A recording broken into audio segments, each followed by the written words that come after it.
ನೋಡೋದಕ್ಕೆ ಸಿಂಪಲ್ ಆಗಿ ಕಾಣುವ ಇವರು ಎಚ್.ಡಿ. ಕೋಟೆ ತಾಲೂಕನ್ನು ವಿಶ್ವ ಭೂಪಟದಲ್ಲಿ ಪರಿಚಯಿಸಿದ್ದಾರೆ ಅಂದರೆ ನೀವು ನಂಬಲೇಬೇಕು. ಏಕೆಂದರೆ ಇವರು ಮಾಡಿರುವ ಸಾಧನೆ ಅಂಥದ್ದು. ಇಡೀ ವಿಶ್ವ ವಿಜ್ಞಾನ ಕ್ಷೇತ್ರವೇ ಎಚ್.ಡಿ. ಕೋಟೆ ತಾಲೂಕನ್ನು ತಿರುಗಿ ನೋಡುವಂತೆ ಮಾಡಿದ್ದಾರೆ. ನಮ್ಮ ತಾಲೂಕಿನ ಮಗ, ನಮ್ಮ ಊರಿನ ಮಗ ಅಂತ ಹೆಮ್ಮೆಯಿಂದ ಹೇಳಿಕೊಳ್ಳುವಂತ ಸಾಧನೆ ಗೈದಿದ್ದಾರೆ. ಜಗತ್ತಿನ ಶ್ರೇಷ್ಠ ವಿಜ್ಞಾನಿಗಳ ಪಟ್ಟಿಯಲ್ಲಿ ಬೊಪ್ಪನಹಳ್ಳಿ ಹೈದ. ಸಂಶೋಧನಾ ವಿಷಯದಲ್ಲಿ 7ನೇ ಸ್ಥಾನ ಪಡೆದ ಡಾಕ್ಟರ್ ಸುರೇಂದ್ರ. ವಿಜ್ಞಾನಿ ಅಂತ ಕರೆಸಿಕೊಳ್ಳುವುದೇ ಒಂದು ಹೆಮ್ಮೆಯ ವಿಚಾರ. ಅಂಥದ್ರಲ್ಲಿ ಜಗತ್ತಿನ ಶ್ರೇಷ್ಠ ವಿಜ್ಞಾನಿಗಳ ಪಟ್ಟಿಯಲ್ಲಿ 7ನೇ ಸ್ಥಾನ ಪಡೆದಿದ್ದಾರೆ ಅಂದರೆ ಸುಲಭದ ಮಾತಲ್ಲ. ಇವರ ಹೆಸರು ಡಾಕ್ಟರ್ ಬಿ.ಎಸ್. ಸುರೇಂದ್ರ.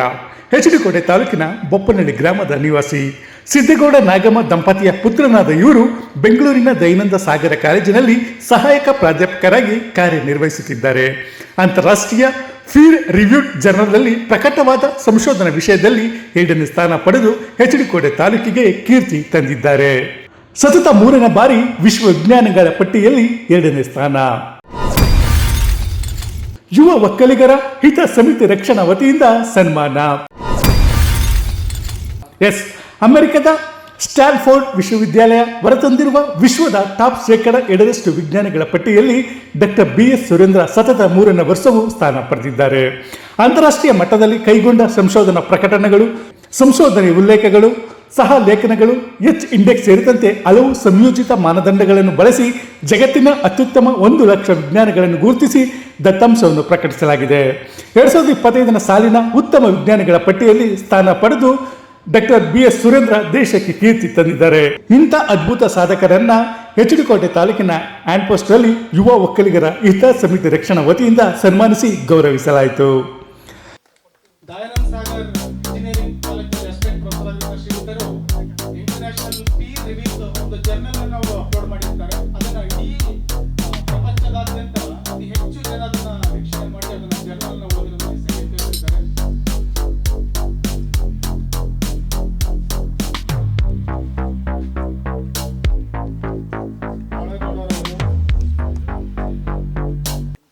ತಾಲೂಕಿಗೆ ಕೀರ್ತಿ ತಂದ ಶ್ರೇಷ್ಠ ವಿಜ್ಞಾನಿಗೆ ಅಭಿನಂದನೆಗಳ ಸುರಿಮಳೆ. ಸುರೇಂದ್ರರಿಗೆ ಸನ್ಮಾನ ಮಾಡಿ ಗೌರವಿಸಿದ ರಾಜ್ಯ ಪರ್ವದ ನವೀನ್ ಕುಮಾರ್. ಸಂಬಂಧದಲ್ಲಿ ಅಳಿಯನೂ ಆಗಿರುವ ಡಾಕ್ಟರ್ ಬಿ.ಎಸ್. ಸುರೇಂದ್ರ ಅವರಿಗೆ ರೈತ ಪರ್ವ ಸಂಘದ ರಾಜ್ಯ ಕಾರ್ಯಾಧ್ಯಕ್ಷ ನವೀನ್ ಕುಮಾರ್ ಸನ್ಮಾನಿಸಿ ಗೌರವಿಸಿದರು. ಈ ವೇಳೆ ಮಾತನಾಡಿದ ನವೀನ್ ಕುಮಾರ್ ವಿದ್ಯಾರ್ಥಿಗಳಿಗೆ ಇವರೇ ಸ್ಫೂರ್ತಿ ಅಂತ ಹೇಳಿದರು. ನಮ್ಮ ಬೊಪ್ಪನಹಳ್ಳಿ ಗ್ರಾಮದ ರೈತ ಮಗನಾಗಿ ಇವತ್ತು ವಿಶ್ವದಲ್ಲೇ 2ನೇ ಜ್ಞಾನಿಯಾಗಿರುವಂಥ ನಮ್ಮ ಸುರೇಂದ್ರ ಅವರವ್ರಿಗೆ ಹಾಗೂ ನಮ್ಮ ಅಳಿಯ ಆಗಿರೋದ್ರಿಂದ ಅವರಿಗೂ ಈ ಸಮಯದಲ್ಲಿ ಅವ್ರಿಗೊಂದು ಸನ್ಮಾನ ಕಾರ್ಯಕ್ರಮ ಇಟ್ಕೊಂಡಿವಿ. ಇದೇ ರೀತಿಯಲ್ಲಿ ಮುಂದಿನ ದಿನಗಳಲ್ಲಿ ನಮ್ಮ ಒಕ್ಕಲಿಗ ಸಮಾಜದಲ್ಲಿರುವಂಥ ಈ ಥರ ವಿಜ್ಞಾನಿಗಳಂತ ಈ ಥರ ತಿಳುವಳಿಕೆ ಇರುವಂಥವರು ಈ ನಮ್ಮ ಕಾರ್ಯಕ್ರಮಗಳಿಗೆ ಭಾಗವಹಿಸಿ ಅವರಲ್ಲಿ ಏನೋ ತಿಳುವಳಿಕೆ ಇದೆ ಅದನ್ನು ಈಗ ನೀವು ಸುರೇಂದ್ರ ಅವ್ರು ಹೇಳಿದ್ರು ನಮಗೆ ಸ್ವಲ್ಪ ಬಗ್ಗೆ ತಿಳುವಳಿಕೆ ಇರಲಿಲ್ಲ. ನಾವು ಯಾವುದು ಸಬ್ಜೆಕ್ಟ್ ತಗೊಂಡು ಓದಬೇಕು ಅನ್ನೋದು ಒಂದು ಅರಿವು ಇಲ್ಲದೇನೆ ಏನೇನೋ ಮಾಡ್ಕೊಂಡ್ಬಂದು ಒಂದು ದೊಡ್ಡ ಮಟ್ಟಿಗೆ ತಲುಪವ್ರೆ. ಅವರು ಹೋಗಿರೋದು ಒಳ್ಳೆ ರೀತಿಯಲ್ಲೇ ಹೋಗೋರೆ. ಅದೇ ರೀತಿ ಮಿಸ್ಯೂಸ್ ಆಗ್ತಿರೋಂಥ ಮಕ್ಕಳಿಗೆ ವಿದ್ಯೆ ತಿಳಿದಿರೋಂಥವ್ರು ಯಾವುದೇ ಅಧಿಕಾರಿಗಳು ಇರ್ಬೋದು, ನಮ್ಮಲ್ಲಿ ಉದ್ಯಮಿಗಳು ಇರ್ಬೋದು, ಆ ಥರ ವ್ಯಕ್ತಿಗಳು ಇದ್ರೂ ಈ ಥರ ಬಡ ರೈತರ ಮಕ್ಕಳಿಗೆ ಸ್ವಲ್ಪ ಅನುಕೂಲ ಮಾಡಿಕೊಡಿ ಅಂತೇಳಿ ಈ ಸಭೆಯಲ್ಲಿ ನಾನು ಕೇಳಿ ನಾನು ಮಾತಾಡಿ. ಇನ್ನು ಸನ್ಮಾನ ಸ್ವೀಕರಿಸಿ ಮಾತನಾಡಿದ ಡಾಕ್ಟರ್ ಬಿ.ಎಸ್. ಸುರೇಂದ್ರ ಅವರು ತಮ್ಮ ವಿದ್ಯಾಭ್ಯಾಸ ಹಾಗೂ ಸಾಧನೆಯ ವಿವರ ಬಿಚ್ಚಿಟ್ಟರು. ನನ್ನ ಬಗ್ಗೆ ಹೇಳಬೇಕು ಅಂದ್ರೆ, ನಾನು ನಿಮಗೆಲ್ಲ ಗೊತ್ತಿರೋ ಹಾಗೆ ಇಲ್ಲಿ ಗ್ರಾಮೀಣದಿಂದ ನಮ್ಮ ಬೊಪ್ಪನಹಳ್ಳಿ ಗ್ರಾಮದಲ್ಲಿ ನಾನು ಎಜುಕೇಶನ್ ಸ್ಟಾರ್ಟ್ ಮಾಡಿದ್ದು 1ರಿಂದ 4ನೇ ತರಗತಿ. ನಂತರ 5ರಿಂದ 7 ಎರಳ್ಳಿಯಲ್ಲಿ ವಿದ್ಯಾಭ್ಯಾಸ ಮುಗಿಸಿದ್ದು. ಅದನಂತರ ನಾನು 8ರಿಂದ 10 ಆದಿಚುಂಚನಗಿರಿ ಸ್ಕೂಲಲ್ಲಿ, ಆಕ್ಚುಲಿ ನಾವು 2ನೇ ಬ್ಯಾಚ್ ಅಲ್ಲಿ ಸ್ಟಾರ್ಟ್ ಆಗಿದ್ದು ನಮ್ಮ ಚುಂಚನಗಿರಿ ಸ್ಕೂಲಲ್ಲಿ. ಅಲ್ಲಿ 8ರಿಂದ 10 ನಾನು ಮುಗಿಸಿದ್ದೆ.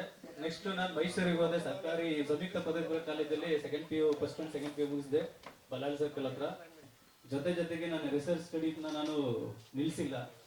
ಆ ರಿಸರ್ಚ್ ಸ್ಟಡಿ ಆಕ್ಚುಲಿ ನಾನು ನಿಮ್ಮಲ್ಲಿ ನೋಡಿ ಬಂದ ಹಸುಗಳಿಗೆ ಹಿಂಡಿ ಹಾಕ್ತಿದ್ದೀನಿ.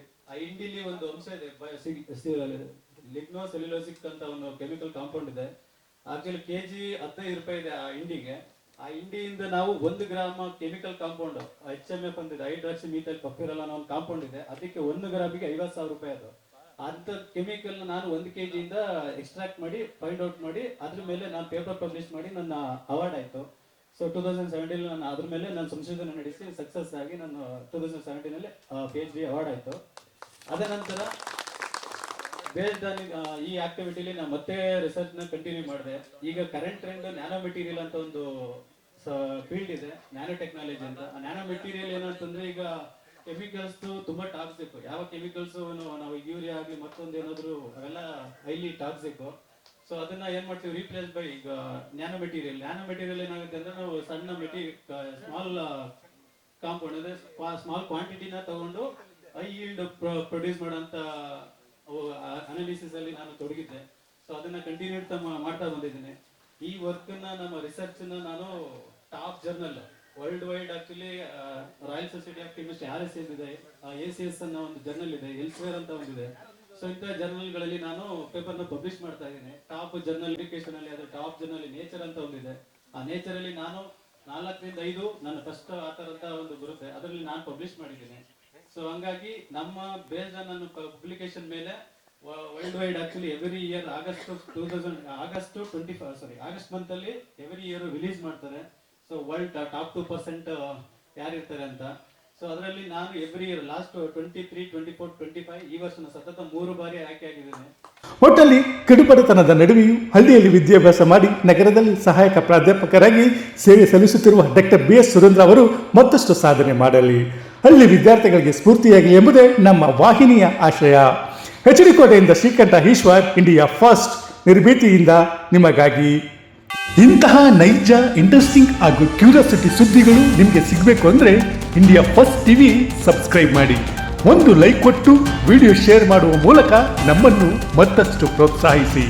ಇಂಡಿಯಾ ಫಸ್ಟ್ ನಿರ್ಭೀತಿಯಿಂದ ನಿಮಗಾಗಿ.